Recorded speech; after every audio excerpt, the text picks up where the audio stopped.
Well, well, well. It has happened. It has happened. Freedom screeches. American hat. The unthinkable has happened, and we have finally done what is right and holy.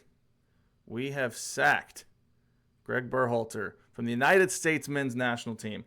This is news I honestly didn't think would happen. I, in fact, thought that that when the news hit, I was streaming Football Manager, and I got a call from Corey. And Corey and I talked there on the stream, and it was official, finally official. I thought that this would not happen. I thought that this day would not come. I really did. I had started to believe that they were just going to run it back again, and that because I heard insiders saying things like, U.S. Soccer Federation is leaning towards Greg Berhalter. They like him. He's a friend. There's some nepotism involved in his hiring, like legitimately nepotism. His brother's in the Soccer Federation or the president of the U.S. Soccer Federation, something like that. And so you know what? I didn't think it was going to happen, but here we go. We've got the news. It's happened. Let's check this out. We have massive breaking news here on Scoreline for the U.S. men's national team. U.S. Soccer has reportedly fired men's national team head coach Greg Berhalter, according to Fox Sports. Move comes after a disastrous Copa America campaign that saw the U.S. become the first host nation to ever be eliminated in the group stage of the tournament. Berhalter's second tenure in charge lasted just 14 matches. Again, 14. Fox Sports reporting Greg Berhalter. Yeah, his second tenure. He shouldn't have been hired the second time. He was here, and then he was gone, and then he was back. He was gone for like 3 games, and then he came back. Should never have come back. I can't believe that we fumbled the bag on Jesse Marsh, who's over there coaching Canada right now, having a great time. As you know, they might end up finishing 3rd in this tournament. Man, so let's look at his record here with the United States men's teams: 44 wins, 13 draws, 17 losses in 74 matches with two stints with them. We made the round of 16 in the World Cup in 2022, where we got absolutely demolished by the Netherlands. 2 times CONCACAF Nations League winner. Nobody cares about these trophies. We won the Gold Cup, so we won 3 trophies. 3 trophies with the U.S. men's national team, and it's not nothing, but good grief. Tim Weah sacrificed his reputation for this. That's fair enough. Someone said in the chat.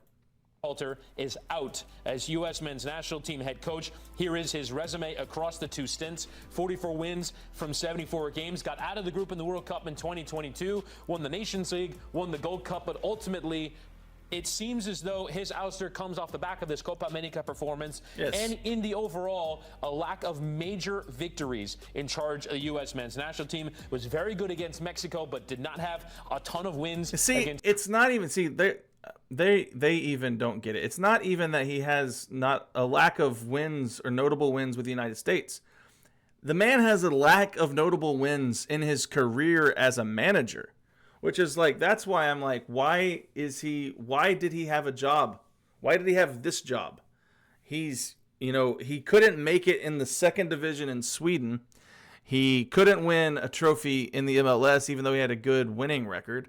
Why even did he have a job? This level job. So we are having a celebration here. We are having a celebration here in the United States as fans of the USA. It's major European opposition, did not have a ton of wins against the top-ranked teams in the world, and so he pays for it with his job. And for more on this, we bring in CBS Sports analyst Mike Grella. And Mike, we've been kind of waiting for this one for a long time. I think a lot of people thought, based off the performances, this seems like the obvious choice, but that when you look at the way that U.S. soccer has operated in the past, they have been very supportive of Greg Berhalter in charge of this national team. Do you think ultimately going out of the group in Copa America and the reaction from the fan base as well as the constituents in U.S. soccer ultimately made this decision inevitable? Look, Witty, I think it doesn't take someone like us that analyze football. Just look at this. I'm sorry to interrupt what they're saying, but I have my own thoughts here. And this is my YouTube channel. So if you are offended, click on another video. All right. 1-0 lost to Uruguay. That game was understandable. Shouldn't have been a must win. We actually played, if I'm being honest with you, I thought we played pretty well this 1-0 against Uruguay. Panama, 2-1. What happened? What happened? Why does it say we won 1-0 against Bolivia? That is incorrect. We won 2-0 versus Bolivia. I was there. The vlog is on my channel. We should have been 3 goals, but one of them got called back for offside. But still, what happened here against Panama? What happened here? Tim Weah happened. And then Greg Berhalter didn't have an answer. And the team didn't have an answer. And that's why coach is fired. Tim Weah, your actions have consequences, my man.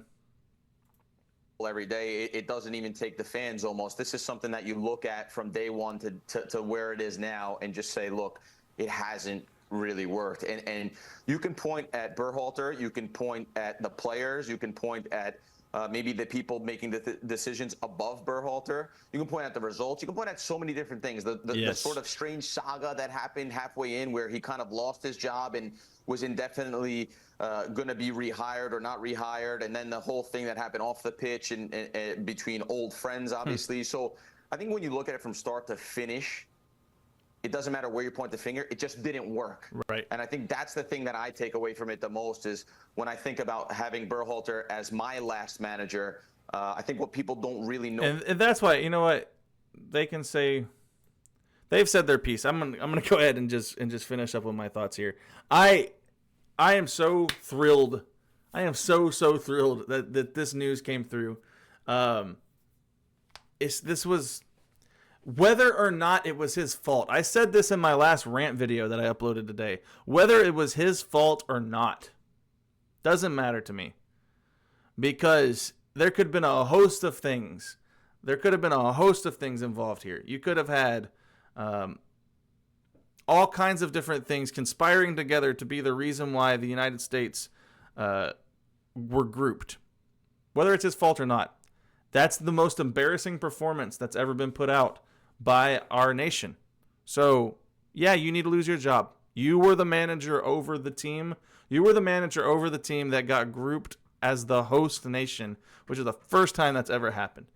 Yeah, you should lose your job. It's really that simple. I don't care whether it was your fault or not. You should lose your job. You presided over that, and it's never happened before. It's never happened before. And you were also in the group with Bolivia and Panama. Yeah, you lose your job after that. That's my thoughts, and I'm just, excited. We're going to go ahead and end this recording here. If you like this video, go ahead and slap like on the video. I appreciate every single one of you for watching all my videos, and I'll see you in the next one.